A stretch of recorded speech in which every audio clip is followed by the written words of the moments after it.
Halo semua, kembali lagi dengan kolaborasi kami, yang di mana pada kesempatan kali ini kami akan memaparkan hasil dari final project yang telah kami kerjakan, yang di mana pada kesempatan kali ini kami mengangkat kasus tentang SMP Teratai Jaya atau bisa dipanggil dengan Teratai Jaya Junior High School. Yang pada kesempatan kali ini kami akan memaparkan beberapa materi. Yang pertama kami akan memperkenalkan diri kami, kemudian di sini kami akan memaparkan lagi mengenai tentang komponen profil dan juga untuk proses bisnisnya. Kemudian untuk spesial kali ini kami tidak akan memaparkan untuk blueprint dan UAT, nanti akan disertakan pada video masing-masing anggota. Lalu yang terakhir itu adalah kami akan mencoba langsung untuk memperlihatkan bagaimana master data yang ada pada kami secara keseluruhan. Jadi ini dia kami dari kelompok 3, yakni terdiri dari ada saya sendiri, Heri Yukae, kemudian ada Ida Nurlela, kemudian ada Salsabila, ada Debbie Amelia, kemudian lagi ada Nida Fadila, disambung dengan Wulan Atika Sari, Mufli Apriansyah, dan berikutnya itu ada Nabila Ahmad dan juga ada Natwa Alivia. Proyek kami mengangkat proyek yang tentang sekolah menengah pertama SMP Teratai Jaya, yang di mana pada kesempatan kali ini kita akan bersama-sama melihat bagaimana implementasi UDU terkhususnya pada tipe perusahaan itu adalah pendidikan. Nah, jadi langsung saja kita mulai. Untuk yang pertama, jadi kami di sini akan membawakan mengenai tentang company profil. Jadi kasus yang kami angkat SMP Teratai Jaya atau STJ. SMP ini berdiri pada tahun 1982 dengan alamat seperti yang tertera pada slide berikut. Dan SMP ini menjadi SMP yang cukup favorit. Kenapa? Karena dia memiliki akreditasi A sejak tahun 2005 dan juga SMP ini memiliki beberapa program-program yang unik ya, seperti ada field trip, kelas sosial, volunteer dan sebagainya, serta sebagian besar guru di sini itu memiliki sertifikasi terkait dengan profesi guru yang diterbitkan oleh Dirjen PMPTK. Nah, berikutnya untuk visi dan misi dari SMP Tartajaya atau STIJ. Jadi untuk visi dari SMP ini itu adalah menjadi sekolah yang mampu mengembangkan siswa menjadi sumber daya manusia atau SDM yang cerdas, berbudi luhur, religius melalui pendampingan yang didasarkan pada asih dan asuh. Kemudian untuk misi dari SMP ini itu ada 7, yakni yang pertama itu adalah berprestasi dalam nilai akademik, berprestasi dalam bidang ekstrakurikuler seperti olahraga dan olahraga, seni dan sains dan juga sebagainya. Nah, untuk terkait dengan struktur organisasi yang ada pada SMP Teratai Jaya atau Teratai Jaya Junior High School ini. Jadi dikepalai oleh kepala sekolah, kemudian di bawahnya itu ada wakil kepala sekolah dan juga ada IT dan website. Kemudian di sini ada beberapa staf lagi yang di bawahnya, yakni ada pengelola lab, perpustakaan, kesiswaan, dan juga kepala tata usaha. Nah, kepala tata usaha ini memiliki banyak lagi cabang ya, ada guru, marketing, dan juga sebagainya. Lalu untuk proses bisnis dari SMP Tata Jaya di sini, mungkin untuk lebih detailnya saya akan lanjut saja memaparkan yang pada Draw Ayo, dimulai dari staf HRD. Apabila guru dan staf berlamar, ya berarti staf HRD berhak untuk menerima dan menolak, begitu. Nah, jika diterima, maka staf baru tersebut akan dilakukan pendataan dan akan dikontrak. Setelah dikontrak, ada pun beberapa hal yang bisa dilakukan oleh staf HRD, seperti mereka akan melakukan perekapan timesheet, merekap izin dan cuti, merekap kehadiran, dan kemudian mereka juga dapat mengkalkulasi dan juga merekap gaji yang didasarkan pada 3 perhitungan yang sudah dilakukan, yakni ada timesheet, cuti, dan juga untuk kehadirannya. Lalu di sini berlanjut kepada staf yang education. Jadi staf education atau staf kesiswaan di sini akan namanya itu melakukan pendaftaran siswa baru. Jadi setelah mereka melakukan pendaftaran, baru mereka akan melakukan pendataan calon siswa. Nah, pendataan calon siswa telah berhasil dilakukan, maka mereka selanjutnya akan melakukan tes kesehatan. Berikutnya, setelah mereka melakukan tes kesehatan, maka mereka akan dapat melakukan nama itu pembayaran pendaftaran. Pembayaran pendaftarannya tentunya nanti masuk ke staf accounting di customer invoice. Kemudian education atau staf kesiswaan dapat membuat daftar siswa dan orang tua. Nah, berikutnya mereka juga dapat membuat kurikulum pelajaran, kemudian selesai. Nah, setelah itu mari kita bersambung untuk melihat dari accounting ya. Jadi mereka pertama itu akan menerima yang terkait dengan proses pendaftaran siswa. Jadi mereka di sini membuat invoice dan juga mereka akan melakukan penerimaan pembayaran serta selalu diakhiri dengan pembuatan laporan keuangan. Lalu bagaimana dengan guru ya ketika mereka melakukan kegiatan KBM, kegiatan belajar mengajar. Jadi pertama pasti guru itu harus melakukan absen terhadap dirinya terlebih dahulu dengan membuka modul attendance ya, maka mereka akan dapat melakukan absen. Kemudian setelah mereka melakukan absen, jangan lupa untuk melakukan namanya itu absensi siswa di kelas dan ya mereka akan melakukan kegiatan pembelajaran seperti biasanya.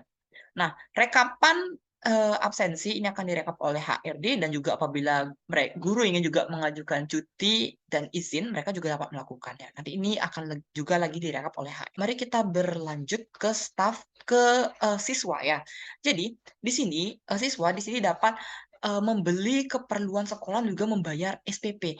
Ya, jadi kalau misalkan dia ingin membeli keperluan sekolah, maka pertama kali itu adalah dia harus, di bagian staff inventory harus diperiksa dulu apakah produknya tersedia atau tidak gitu. Kalau misalkan produk itu tidak tersedia maka, staff inventory harus membuat yang namanya itu, PR ya, purchase request. Dan kemudian PR ini ataupun purchase request ini diterima oleh staff, purchase dan mereka akan apabila mereka menerima dapat mereka langsung carikan vendor dan, mereka dapat langsung membuat dan mengirimkan dokumen, RFQ kepada vendor. Nah, vendor di sini mereka dapat membaca dokumen tersebut, mereka juga ada 2 pilihan, menolak atau tidak. Itu kalau misalkan mereka, menolak, maka tolong direvisi lagi dokumen RFQ-nya ataupun silakan cari vendor yang lain. Tapi kalau misalkan tidak, langsung dilakukan proses pengiriman barang. Setelah vendor mengirimkan barang, ya maka dibuatkan sebuah, dokumen purchase order, ya, di mana nanti setelah, purchase order, ya mohon maaf, kalau misalkan dokumen RFQ diterima, maka akan langsung dibuatkan, dokumen purchase order dan nantinya setelah purchase order, maka akan langsung dilakukan pengiriman barang kepada customer, begitu. Nah, nanti di sini akan dilakukan proses pembayaran oleh si, customer, yakni si siswanya, begitu. Nah, dan berikutnya pasti nanti orang, inventory pasti dia terima dulu, produknya kalau misalkan dia apa, kalau misalkan, dia ngajuin barang dan juga nanti kalau misalkan barangnya itu sudah ada ya, jadi mereka dapat langsung kasih ke, siswanya gitu. Kalau misalkan ternyata in case misalkan siswa itu ngajuin produk di warehouse, ternyata produknya ada, ya jadi staff inventory langsung aja kirim produk ke siswanya dan langsung dibuatkan invoice, nanti ini akan connect langsung ke, gininya, apa, maksudnya connect langsung ke accounting.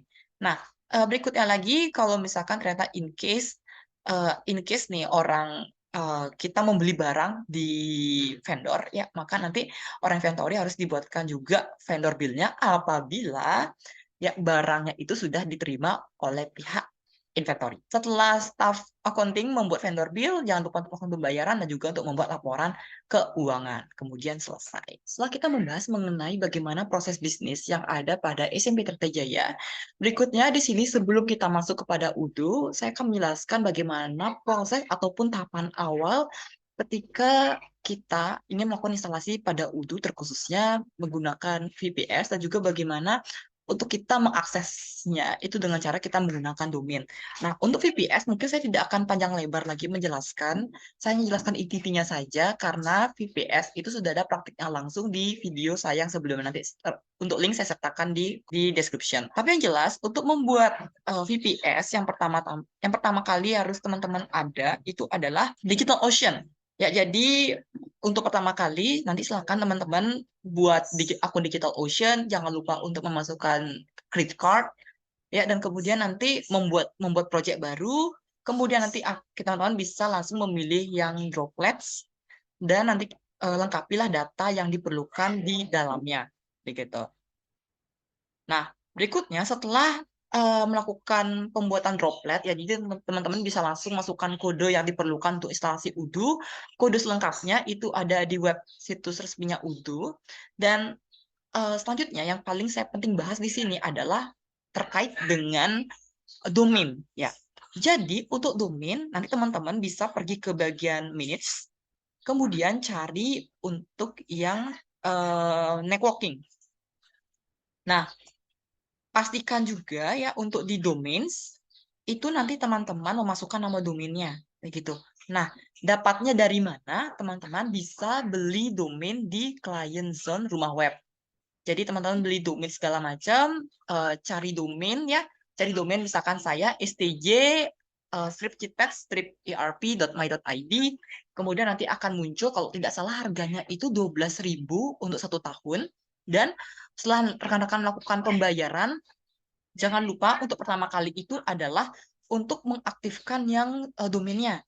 Jadi di sini kita aktifkan dulu domain log currently-nya dengan cara nanti kita klik yang di bagian sini itu enable. Kemudian nanti baru kita masukkan DNS management server.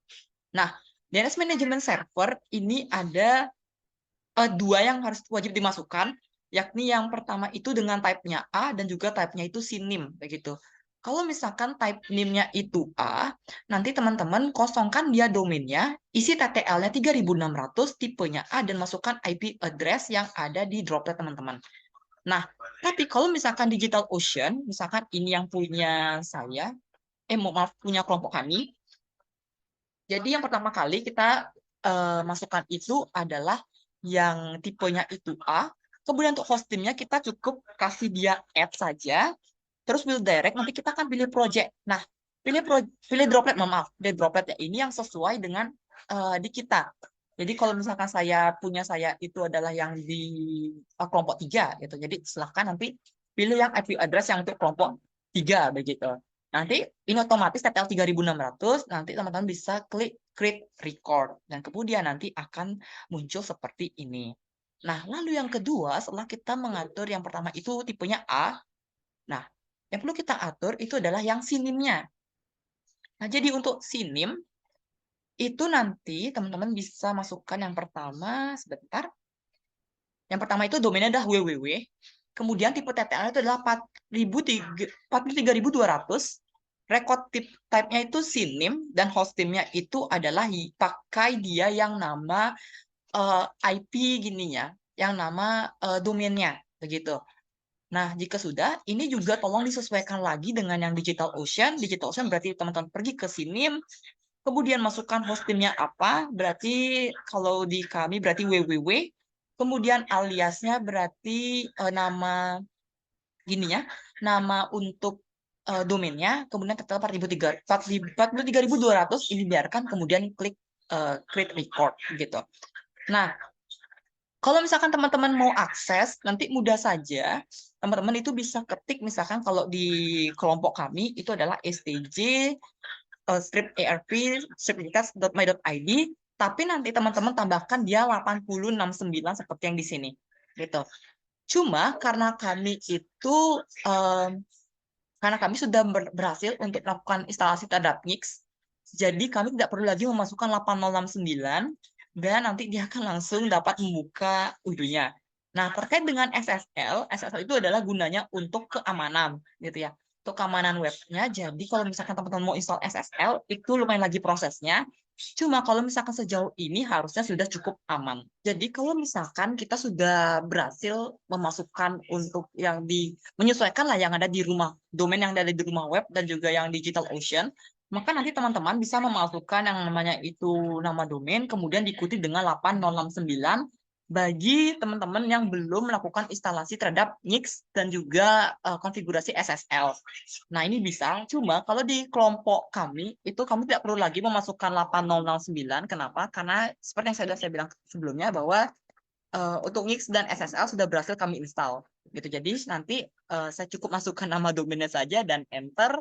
Kemudian tampilannya akan menjadi seperti ini. Gitu. Jadi aksesnya lebih simpel lagi. Nah, berikutnya adalah terkait dengan impor data dari yang saya lakukan sebagai staff IT. Master data pada staff IT itu hanyalah ada satu saja, yakni master data terkait dengan usernya. Ya, jadi untuk master data user, di sini kami memiliki data user sekitar 67 data user ditambah dengan satu default dari UDO-nya, yakni admin. Kemudian nanti hasilnya dia akan menjadi seperti berikut ya. Jadi ada banyak sekali data di sini. Dan kemudian untuk konfigurasi, ini kami melakukan konfigurasi pada user yang statusnya itu confirm. Kenapa? Karena di sini juga kami melakukan percobaan terkait dengan transaksinya. Begitu. Misalkan di sini saya buka yang Amanda. Kalau tidak salah, Amanda bekerja sebagai staff accounting. Kenapa? Karena Amanda berinisial A. A accounting, I inventory, H HRD, dan seterusnya.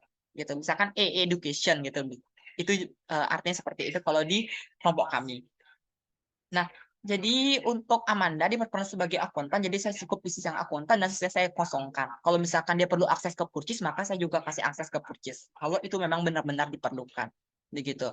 Nah, mungkin itu saja dulu yang dapat Staff IT sampaikan terkait dengan master data dan juga terkait dengan instalasi PPS dan Lumin yang ada pada gini, kasus kami, begitu. Nanti presentasi berikutnya akan dilanjutkan oleh rekan saya yang ada di staff purchase. Jadi kepada staff purchase bertugas, dipersilakan. Baik, selanjutnya akan saya lanjutkan pada divisi purchase. Master data yang dimiliki itu ada 3. Yang pertama ada master data vendor. Ini saat sudah diimportnya, nanti bentuknya akan seperti ini. Lalu kemudian ada price list vendor, di mana produk yang ada pada master data ini sudah terintegrasi dengan produk yang ada di inventory. Begitu juga dengan external ID-nya. Jadi jika sudah diimport, kami memiliki sekitar 62 produk dengan beberapa produk yang memiliki varian seperti seragam OSIS, seragam UAS. Lalu kemudian yang ketiga itu ada master data purchase order. Jika sudah diimport ini, untuk kami akan seperti ini ya,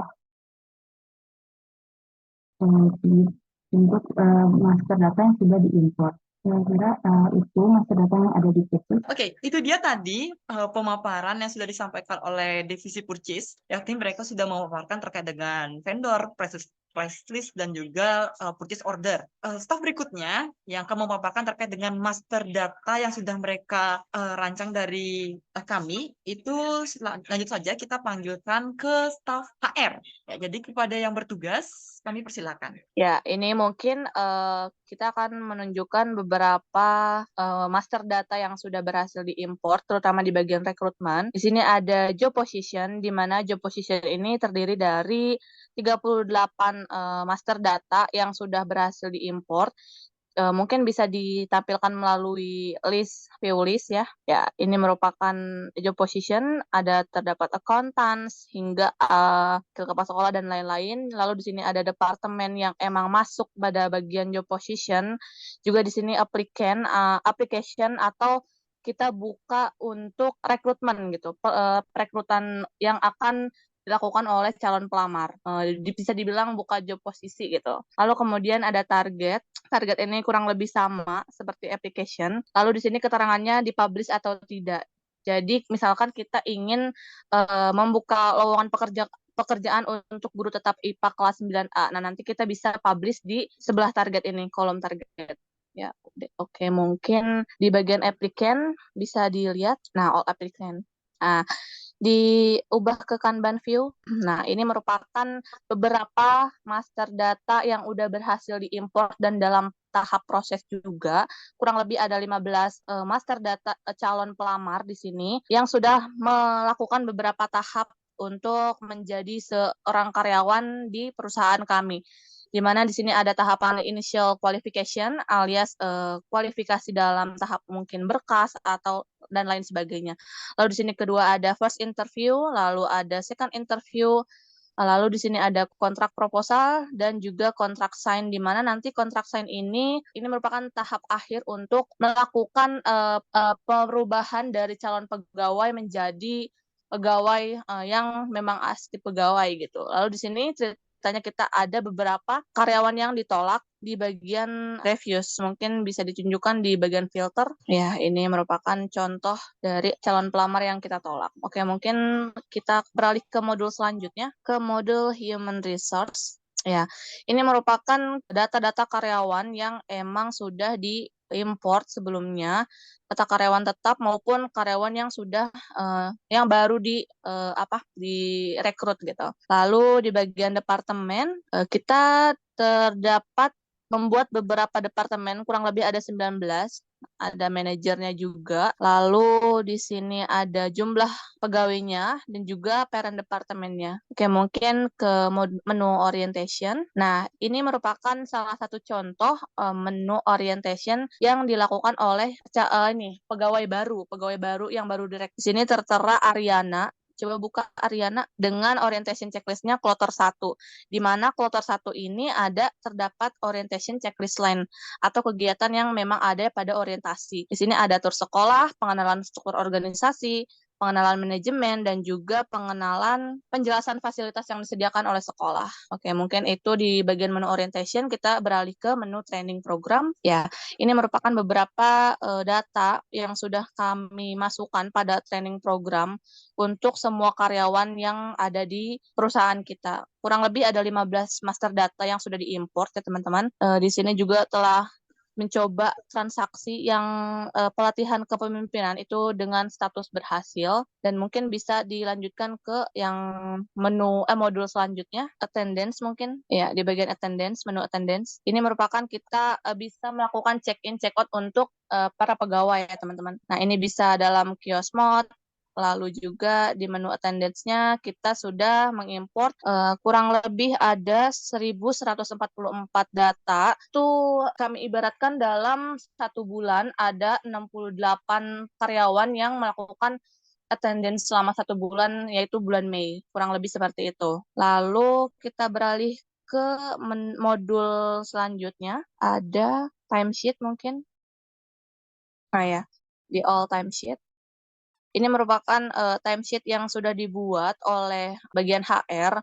Terdapat semua karyawan yang terlibat. Kita dengan tugas yaitu cuma 2, ada meeting dan juga training. Lalu di sini juga ada hour spend-nya, di mana hour spend ini merupakan jam kerja yang digunakan untuk setiap karyawan dalam melakukan tugasnya, yaitu meeting dan training. Oke, lanjut lagi ke modul selanjutnya. Time off mungkin.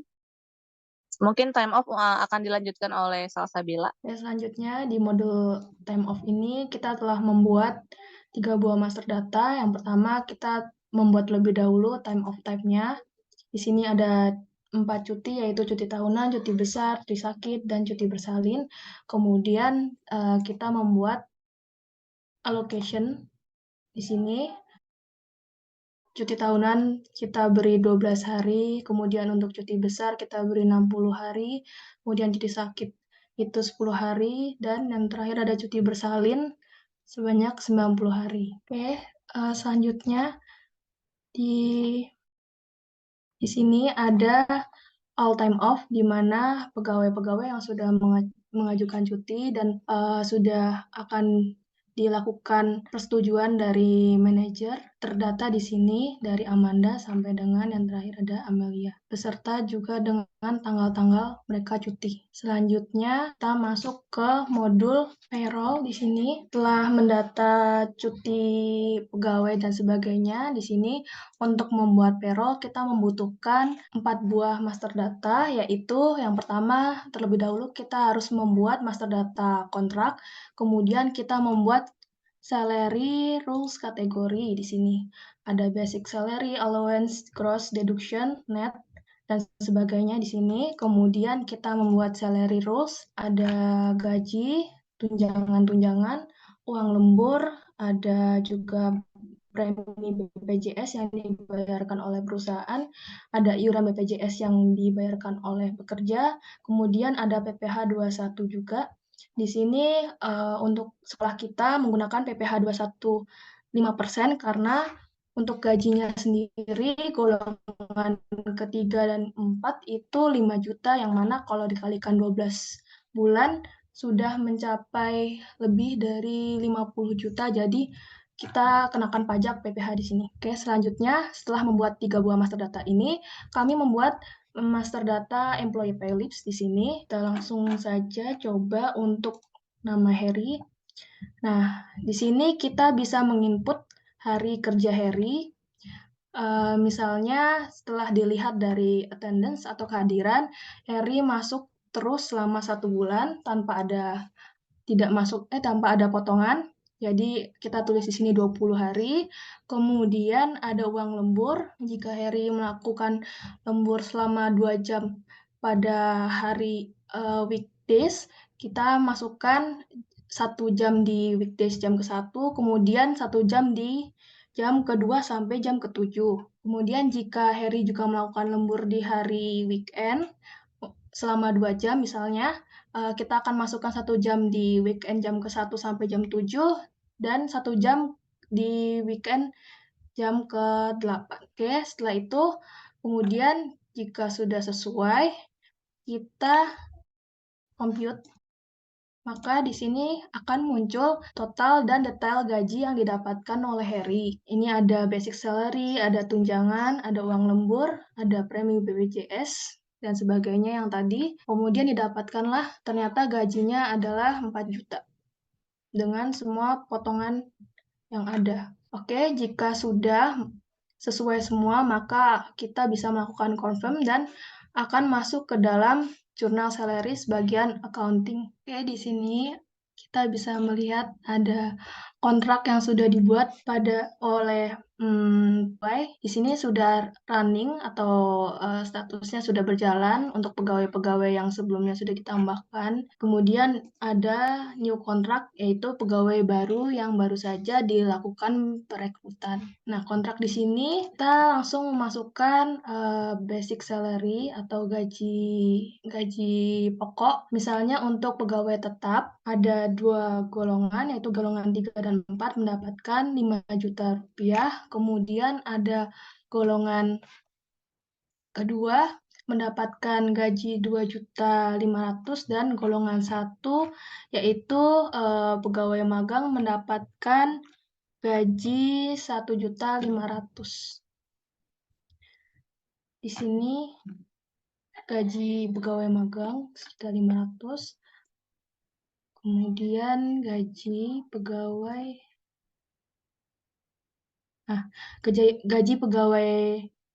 golongan 2, 2.500.000 honorer. Oke, selanjutnya akan dilanjutkan oleh Da. Ya, oke. Mungkin langsung ke modul expenses dulu ya. Modul expenses. Di silang my expenses-nya. Ya, ini merupakan data-data dari master data yang sudah kita buat di my expenses ini. Di sini terdapat expenses date, deskripsi yang akan digunakan seperti rapat rutin, terus ada workshop, lalu kunjungan industri dan lain sebagainya. Lalu di sini merupakan ada employee. Employee itu karyawan yang akan melakukan tugas-tugas yang memang diharuskan di luar kota, misalkan di luar kota, lalu mereka membutuhkan misalkan akomodasi hotel, makanan, dan lain sebagainya, itu bisa dilakukan di My Expenses ini dalam sistem reimbursement. Nah, di sini juga ada keterangan paid by-nya di sini employee to reimburse. Nah, lalu di sini ada total dan statusnya. Dan ini ada beberapa contoh yang sudah dilakukan transaksi, yaitu ada rapat rutin yang di employee-nya itu Amelia, dan juga kunjungan industri untuk PKL Jababeka dengan employee-nya Devi. Dan juga di sini ada total yang memang sudah dilakukan sebesar 2 juta dalam status approved, di mana nanti mungkin bisa dicek di rapat rutinnya yang Amelia dibuka. Ya, kita cek view report. Nah, ya, di sini merupakan kategorinya itu ada foods ya, kita taruhnya di mana ada untuk makanan restoran, business lunch, dan lain sebagainya. Lalu di sini terdapat ada manajernya Amelia sendiri. Lalu mungkin bisa cek di expenses, ada satu expenses yang memang sudah dibuat. Nah, ini. Lalu kembali lagi ke bagian sebelumnya. Nah, nanti di view report, nah nanti jika misalkan si uang yang dipakai oleh pegawai itu sudah ingin dikembalikan, nanti kita bisa post journal entries, di mana nanti ketika post journal entries, pihak accounting akan menerima sistem pembayar, maksudnya nanti pihak accounting akan membayar dari uang yang memang sudah dipakai oleh pegawai, di mana sistem itu masih reimburse ya teman-teman. Lalu mungkin kembali ke modul appraisal, itu untuk pembahasan expenses. Nah, ini merupakan isi modul appraisal, di mana sudah kita coba melakukan transaksi di sini. Contohnya ada Amelia, di mana coba klik, udah ada 2 jawaban dengan status komplit. Oke, balik ke Amelia lagi. kita klik plan mungkin penilaian kinerja karyawan dan juga coba ke atas di bagian 6 partisipan. Nah, di sini sudah ada beberapa jawaban yang memang sudah dibuat. Nah, ini emailnya di email Amelia. Lalu dengan skornya yang sudah ada tertera di sini yaitu 68%. Ya, mungkin itu pembahasan seputar modul HR yang digunakan ya. Mungkin selanjutnya akan saya kembalikan ke moderator. Itu dia tadi pemaparan terkait dengan modul HR. Ternyata lumayan juga kompleks ya terkait dengan modul ini. Selanjutnya kita akan beralih ke modul yang lebih kompleks lagi. Ya, jadi langsung saja kita persilahkan kepada modul education untuk memaparkan apa saja master data yang telah mereka buat pada kasus di STJ ini. Jadi kepada yang bertugas kami persilahkan. Di sini saya sebagai dari perwakilan dari modul education akan menjelaskan terkait dengan master data yang ada pada modul education itu sendiri. Nah, di sini ada sekitar 46 master data yang ada di modul education. Yang pertama di sini ada student. Di sini telah dilakukan import data yang berisi mengenai peserta didik yang ada di SMP Teratai Jaya.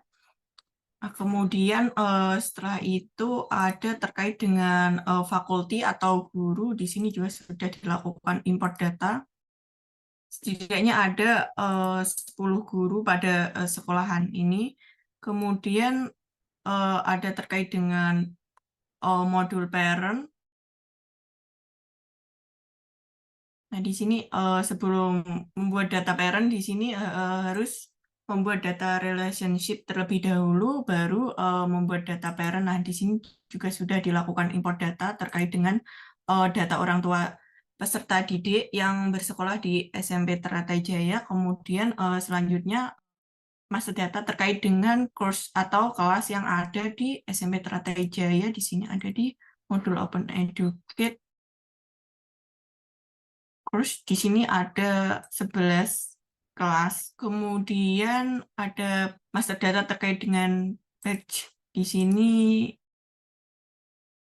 ada sekitar 15 dari batch sendiri yang berhubungan dengan course yang tadi telah dibuat sebelumnya. Kemudian setelah itu ada facility, yaitu fasilitas-fasilitas yang ada di ruang kelas di SMP Teratai Jaya. Di sini ada di facility. Nah, di sini ada sekitar 13 fasilitas yang telah dilakukan import data dari master data yang sudah dibuat tadi. Kemudian setelah itu ada classroom atau ruang kelas untuk peserta didik melakukan kegiatan pembelajaran. Nah, di sini ada sekitar 7 ruang kelas yang tersedia di SMP Teratai Jaya. Kemudian setelah itu ada subjek atau mata pelajaran yang diajarkan di SMP Teratai Jaya. Di sini ada di Nah, di sini setidaknya ada 10 mata pelajaran, baik mata pelajaran wajib ataupun mata pelajaran pilihan. Kemudian selanjutnya di sini ada academic year atau tahun ajaran. Di sini ada 3 tahun ajaran, yaitu 2020-2021, 2021-2022, dan 2022 sampai 2023. Kemudian setelahnya ada academic term atau semester. Ada 6 semester, dimulai dari semester 1, semester 2, semester 3, semester 4, semester 5, dan semester 6 yang ada di SMP Teratai Jaya ini. Kemudian selanjutnya pada modul attendance atau modul pencatatan kehadiran atau absensi, di sini bisa saja menuju ke Nah, ini suatu modul yang berguna untuk melakukan sistem absensi atau pencatatan kehadiran dari peserta didik. Jadi dengan adanya modul ini akan mempermudah guru dalam melakukan pengabsenan. Nah, di sini ada tiga jenis kehadiran, mulai dari sakit, izin, ataupun alpa. Nah, kemudian setelah itu ada attendance register. Nah, kemudian daftar absen. Setelah dibuatnya attendance register, kemudian di sini ada attendance sheet.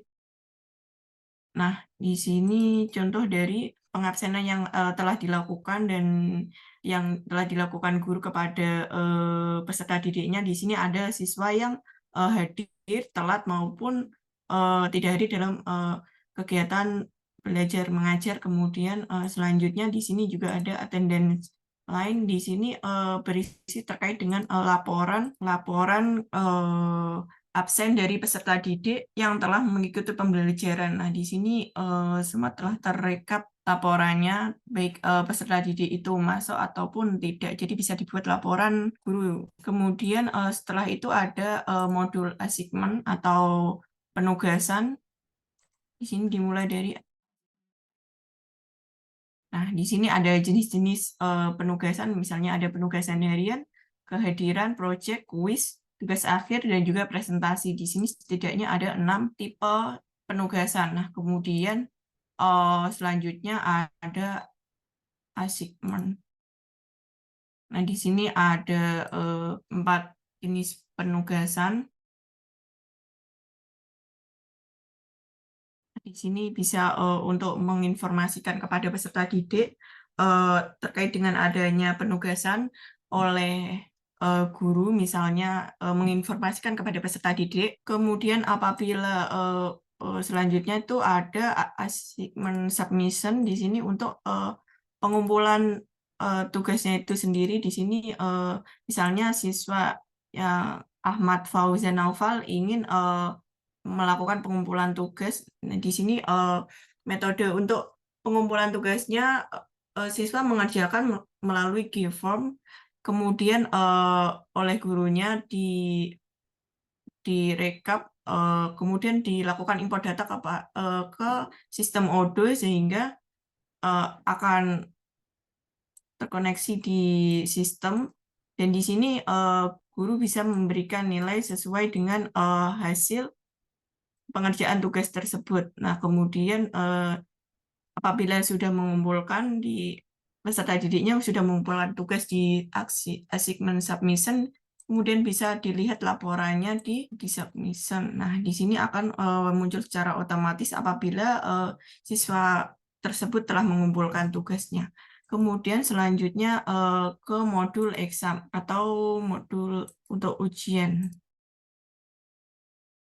Di sini ada tipe-tipe ujian, setidaknya ada 10 tipe ujian, ada ujian lisan, ujian tulis, ujian praktik, ujian pilihan ganda, tryout, kemudian ujian nasional, ujian tengah semester, ujian akhir semester, ujian sekolah berbasis nasional, dan ujian harian. Kemudian selanjutnya terkait dengan ruangan kelas tempat ujian atau ruang ujian, di sini ada setidaknya ada 2 ruangan ujian, itu lab komputer, kemudian setelah itu ada exam session atau yang biasa disebut dengan sesi ujian. Nah, di sini bisa untuk membuat sesi-sesi, membagi peserta didik ke dalam beberapa sesi-sesi ujian. Nah, di sini ada 3 sesi dari setiap kelasnya. Di sini ada kelas 7, kelas 8, dan kelas 9. Kemudian selanjutnya di sini ada master data terkait dengan exam. Di sini juga ada sesuai dengan exam session-nya.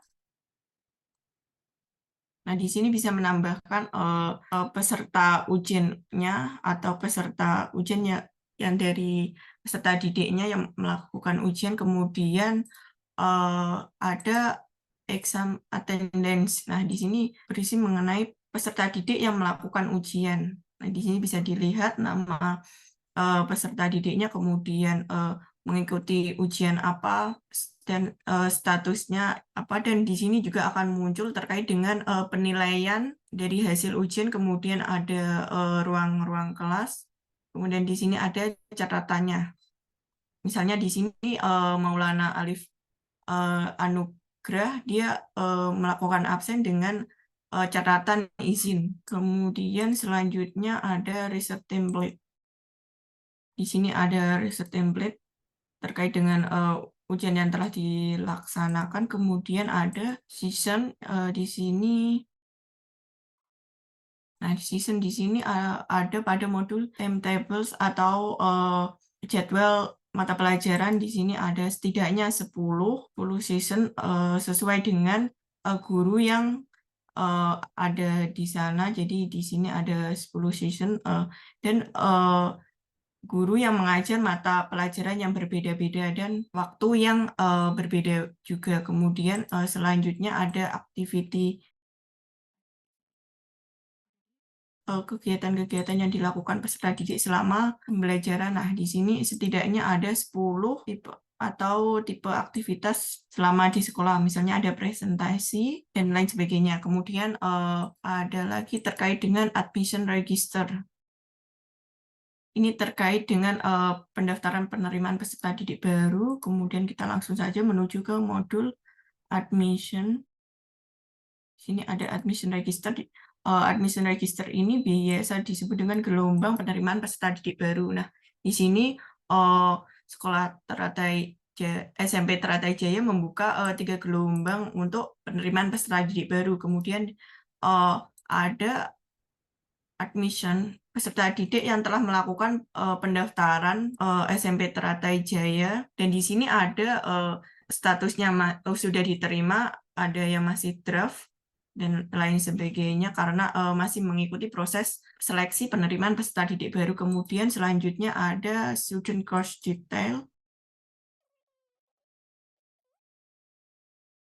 Ada student course detail, kemudian selanjutnya ada ke modul library, kemudian di sini ada master data terkait dengan tipe media atau tipe media buku. Di sini bisa kita lihat langsung pada media type. Di sini ada tipe medianya ada 7. Kemudian misalnya buku referensi, buku fiksi, buku non-fiksi, buku teknis, majalah dan jurnal, kemudian ada buku anak-anak, dan ada buku radio dan buku elektronik.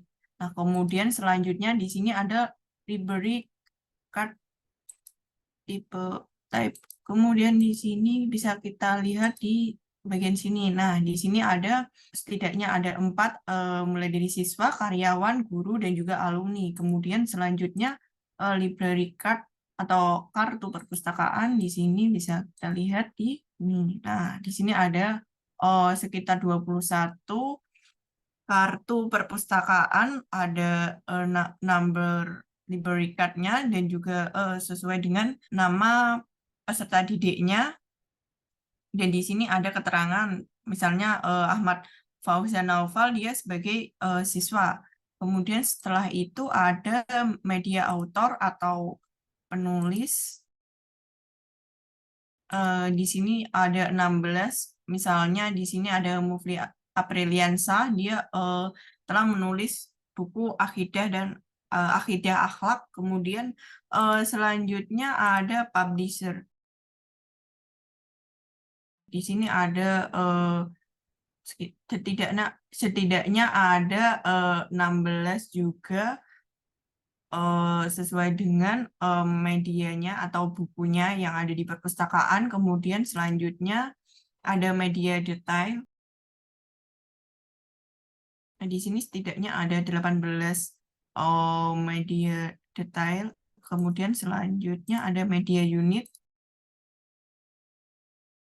Juga ada sekitar 16 media unit, dan di sini akan muncul terkait dengan ketersediaan buku, apakah tersedia ataupun tidaknya. Kemudian selanjutnya terkait dengan course, ini adalah modul dari e-learning. Kita langsung saja ke modul e-learning. Nah, di sini ada course. Ada sekitar 5 course, yaitu untuk sistem pembelajaran online. Jadi peserta didik atau siswa dapat mengakses ini melalui website. Jadi tidak hanya belajar di sekolah saja, jadi peserta didik dapat melakukan pembelajaran di rumah menggunakan e-learning ini. Kemudian selanjutnya di sini juga ada slide ini termasuk ke bagian konten. Di sini ada konten-konten terkait dengan sesuai dengan course-nya tadi. Kemudian selanjutnya ada certification. Di sini apabila peserta didik telah melakukan serangkaian dari course, maka akan mendapatkan certification atau sertifikat apabila telah menyelesaikannya sampai akhir. Kemudian selanjutnya di sini kembali lagi ke modul library, yaitu ada media. Nah, di sini ada sekitar 16 media PV request, kemudian di sini ada media purchase request. Nah, di sini ada sekitar 5. Di sini ada judul buku, kemudian ada penulisnya, edisi dari buku tersebut, kemudian ada publisher, ada course, kemudian ada subjek atau terkait dengan mata pelajaran apa, kemudian ada yang request dari guru, salah satu guru yang mengajar di SMP Teratai Jaya. Kemudian selanjutnya ada media movement, ini terkait dengan peminjaman buku. Nah, kita langsung saja menuju media movement. Di sini ada 16. Nah, di sini akan terlihat data-data terkait dengan peserta didik yang meminjam buku di perpustakaan. Nah, di sini apabila ingin meminjam buku, peserta didik harus memiliki library card terlebih dahulu dan harus sinkron antara nomor kartu perpustakaannya dengan nama, dan di sini ada keterangannya, misalnya ini nomor kartu perpustakaan dari Maulana Alif Anugrah, kemudian dia meminjam buku fikih. Di sini ada terkait dengan media unitnya. Di sini ada tanggal peminjaman, kemudian ada batas peminjaman, dan di sini ada statusnya. Nah, kemudian itu terkait dengan peminjaman buku di perpustakaan atau pada modul library. Kemudian di sini ada course group, ini pada modul e-learning. Di sini ada kelompok-kelompok kursus berdasarkan level, misalnya di sini ada basic, intermediate, advanced, kemudian di sini juga ada slide text.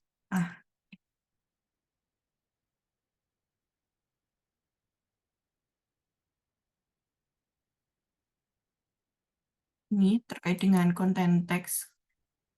Misalnya ada teori, ada tools, ada how to, kemudian dan lain sebagainya. Kemudian ada subject registration.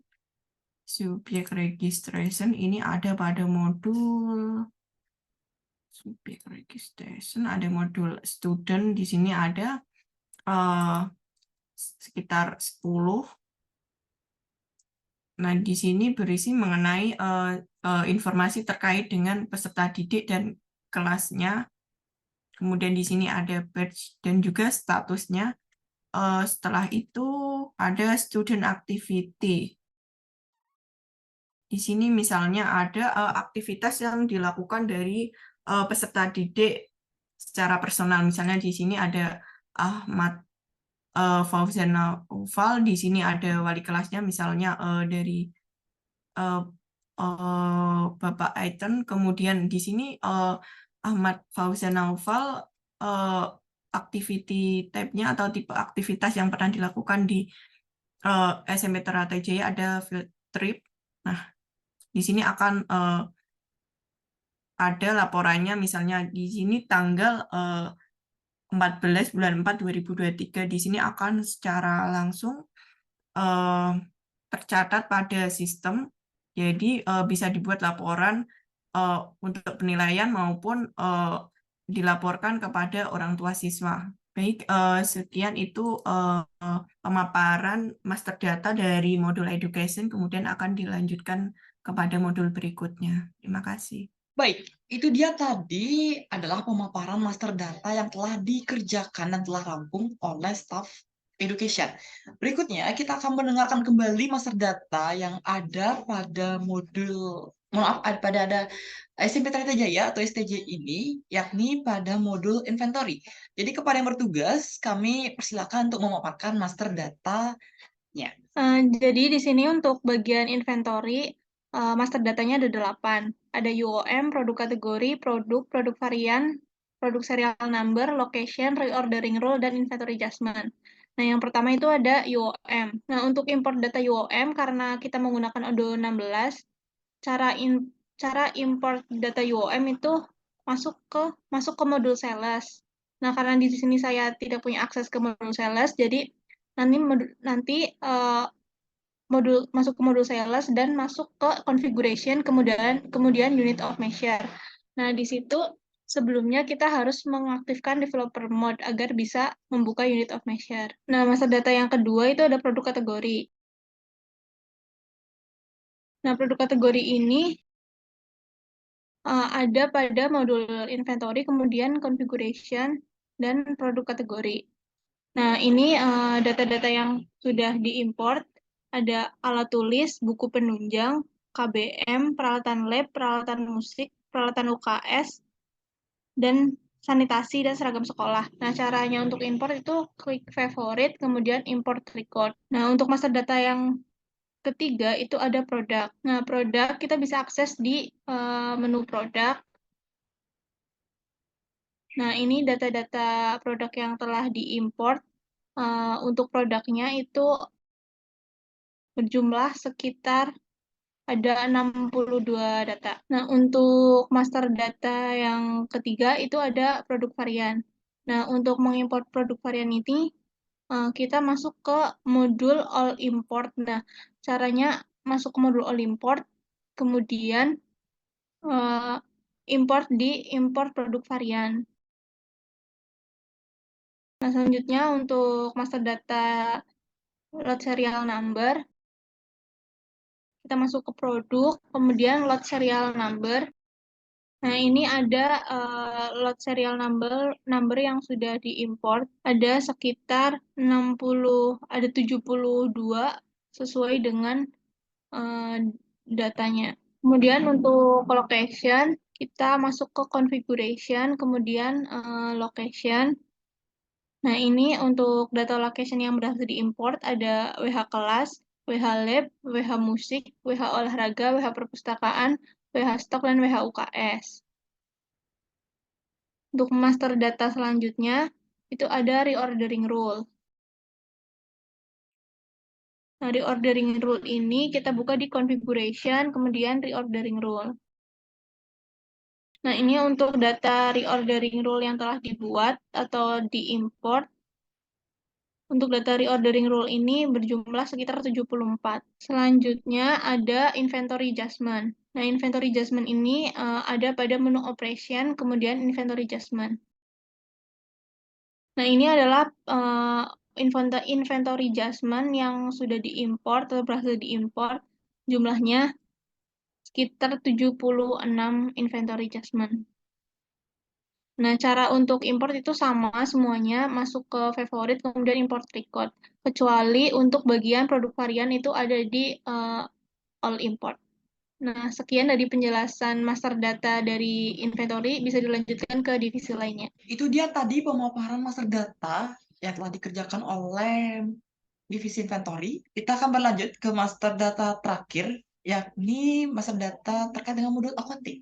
Ya, jadi kepada yang bertugas langsung saja untuk memaparkan master data yang telah dikerjakan. Oke, baik. Terima kasih, Heri. Sebelumnya, perkenalkan nama saya Debbie Amelia sebagai staf accounting. Di sini saya berperan sebagai AR, pihak AR. Nah, di sini saya ingin memaparkan untuk yang master data. Untuk yang master data accounting, terdapat 13 master data. Nah, di sini saya ingin menjelaskan untuk yang nomor 1 hingga nomor 6. Untuk yang nomor 7 sampai nomor 13 akan dipaparkan oleh rekan saya.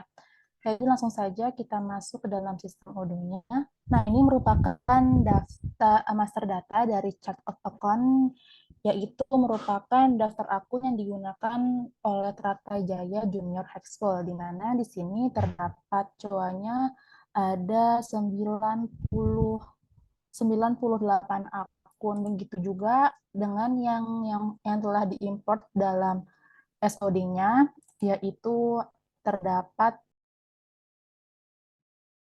90 akun juga. Nah, di sini ada yang nomor 1, kode 1 ini merupakan kode aset, kode 2 merupakan kode dari hutang, kode 3 merupakan kode modal, kode 4 adalah kode pendapatan, dan 5 adalah kode beban. Nah, itu dia dari COA-nya. Lanjut lagi untuk yang master data nomor 2, yaitu data bank. Nah, data bank di sini digunakan dalam transaksi oleh Trata Jaya Junior Hexco. Nah, di mana data bank ini terdapat 6 bank yang digunakan, begitu juga yang telah diimport dalam SOD, itu terdapat 6 bank juga. Untuk yang data bank ini diimpor dalam modul kontrak, lalu klik configuration. Lanjut lagi untuk ke master data yang ketiga, yaitu adalah master data akun bank. Akun bank ini merupakan master data yang digunakan untuk merekam transaksi yang digunakan yang melibatkan rekening bank yang ada. Nah, di sini terdapat juga sesuai dengan data bank tadi, ada 6 bank yang digunakan, begitu juga dengan yang telah diimpor dalam SOD, akun banknya juga terdapat 6 bank yang digunakan juga, ada BCA, BNI, BRI, Muamalat, Permata, dan juga Mandiri. Lanjut ke nomor 4, itu adalah master data dari jurnal. Jurnal ini merupakan mencatat transaksi keuangan yang ada di Trata Jaya Junior Hexco, di mana untuk jurnalnya di sini terdapat ada 12 jurnal yang masing-masing ada default account-nya, ada jurnal name-nya, hingga tipenya. Begitu juga dengan yang telah import di SOD, sesuai yang tadi, terdapat 12 jurnal juga yang digunakan. Lanjut lagi ke master data yang nomor 5, yaitu adalah master data dari beginning balance, di mana beginning balance ini merupakan saldo awal sesuai masing-masing akun dari Trata Jaya Junior Hexco. Nah, di sini untuk beginning balance-nya, saldo dari debit dan kreditnya adalah 3.240.000.000. Begitu juga dengan yang diimport dalam SOD-nya, dalam journal entries ini, kita langsung scroll ke bawah saja untuk mencari dari beginning balance yang telah diimport. Nah, ini dia beginning balance yang telah berhasil diimport sesuai dengan di Google Sheet tadi, 3.204.000.000 setelah balance antara debit dan kreditnya. Lanjut lagi, yang terakhir adalah master data dari teks pajak. Ini merupakan daftar pajak yang digunakan oleh Trata Jaya Junior Hexco, yaitu ada tipenya, ada sales, purchase, non, dan juga ada 3, sales, non, dan juga purchase. Ada dari service dan juga ada dari terkait barang. Nah, ini juga ada 13 pajak sesuai dengan yang ada di SOD-nya. Kita lihat yang di SOD untuk pajaknya. Nah, ini yang berhasil diimpor juga sesuai dengan master data tadi, ada 13 pajak. Untuk yang master data bagian aset hingga budget akan dijelaskan oleh rekan saya. Kepada Nida, saya persilahkan. Oke, baik. Terima kasih, Debbie. Di sini saya akan menjelaskan master data mengenai aset dan lain sebagainya. Selanjutnya di sini ada aset sekolah ya dari SMP Trata Jaya yang dimana sudah dapat diimport. Kita bisa lihat di odonya ke bagian accounting dan memilih bagian aset. Oke, berikut adalah daftar asetnya yang dimana di sini ada 13 aset. Oke, selanjutnya lalu di sini ada master data tentang aset kategori yang dimana di sini terbagi menjadi 4 bagian, yaitu ada school building, plant leads, school equipment, sama electronic device. Oke, selanjutnya untuk aset kategorinya bisa dilihat di sini sudah terdapat 4 master data yang sudah berhasil diimport, ada school, building, playlist, school equipment, sama electronic device. Oke, selanjutnya di sini ada master data tentang customer yang dimana di sini ada 53 di master data Excel-nya. Kita bisa melihat ke bagian di SOD-nya yaitu ke bagian customer, dan di sini sudah berhasil diimport menjadi 53 customer. Oke, lalu selanjutnya untuk yang bagian AR master datanya, yaitu kita bisa lihat di kodenya sendiri ke bagian customer, lalu memilih bagian invoice. Oke, berikut adalah datanya. Yang dimana di sini customernya ada Ahmad Fauzan, Ahmad Malik, dan lain sebagainya. Lalu selanjutnya di sini ada untuk bagian AP-nya ya. Bisa dilihat ke Odo SOD-nya, lalu kita memilih bagian vendor yang bills. Oke, berikut adalah untuk master datanya, yaitu ada 9 yang sudah berhasil terinput di Odo SOD-nya. Lalu selanjutnya di sini ada budget position, yang dimana memiliki 3 master data, yaitu kita bisa lihat ke bagian configuration di Odo SOD-nya, lalu ke budgetary position. Oke, di sini terdapat beban bayar di muka, beban operasional, dan beban penyusutan. Oke, lalu yang terakhir adalah master data budget. Dan di sini budgetnya terbagi menjadi 2. Kita bisa lihat di Odo SOD-nya memilih bagian budget. Di sini budgetnya sudah ada 2 ya, yang untuk start date-nya dari tanggal 1 sampai end date-nya yaitu 12/31/2023. Oke, kurang lebihnya mohon maaf, saya kembalikan ke moderator. Itu dia yang dapat kami sampaikan terkait dengan pemaparan dari semua master data, company profile, dan sebagainya seperti telah kami paparkan sebelumnya. Terima kasih telah menyaksikan video dari awal hingga akhirnya. Kami dari kelompok 3 pamit undur diri dan kita sampai jumpa lagi di video yang terkait pada video-video selanjutnya.